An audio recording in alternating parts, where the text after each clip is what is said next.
అందరికీ నమస్కారం.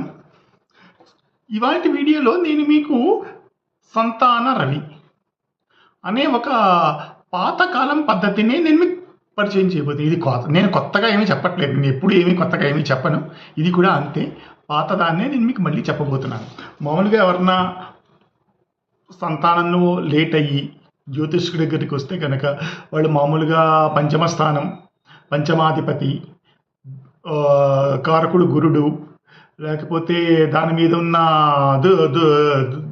దుస్థానాలు కానీ దుస్థానాధిపతుల ప్రభావం, ఓకే, సప్తమాంస, నవాంశ ఇలాంటివన్నీ చూస్తూ ఉంటారు. లేకపోతే దశ, అంతర్దశ ఇలాంటివన్నీ చూసి ఫలితాలు చెప్తూ ఉంటారు.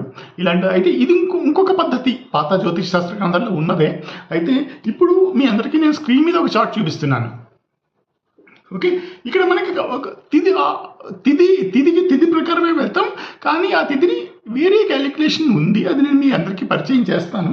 ఇప్పుడు సూర్యుడు చూడండి, మిథునంలో 4:33 దగ్గర ఉన్నాడు. ఆయన ఏ నక్షత్రంలో ఉన్నాడు అనేది మనకు అనవసరం. మిథునంలో 4:33 దగ్గర ఉన్నాడు.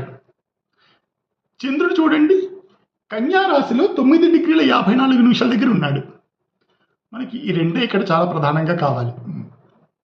ఆ రోజున్న పంచాంగాన్ని ఒకసారి పరిశీలిద్దాం. ఎందుకంటే మనకి పంచాంగం తర్వాత మనం బేసిక్గా చూడబోతుంది పంచాంగం. ఈ పంచాంగాన్ని ఎలా చూడాలి అనేది నేను మీకు తర్వాత చెప్పబోతున్నాను. కాబట్టి ఆ రోజున్న పంచాంగాన్ని కూడా ఒకసారి నోట్ చేసుకోండి. శుక్లపక్ష అష్టమి, బుధవారం, ఉత్తర ఫల్గుని నక్షత్రం, వ్యతిపత యోగం, భవకరణం. ఇది ఆ రోజుకి ఉన్న ఈ జాతకుడు జన్మించిన సమయానికి ఉన్న పంచాంగం. సూర్యుడి మిథునంలో ఉన్నాడు 4:33 దగ్గర. చంద్రుడు కన్యలో 9:54 దగ్గర ఉన్నాడు. ఇప్పుడు మనం సంతాన రవి తిథి అనే ఒక దాన్ని క్యాలిక్యులేట్ చేయబోతున్నాం. ఎలా క్యాలిక్యులేట్ చేయాలి అనేది నేను మీకు చెప్తాను. తర్వాత వీడియోలో ఎలా నేను క్యాలిక్యులేట్ చేశాను అనేది నేను మీకు దానికి వివరంగా చెప్తాను.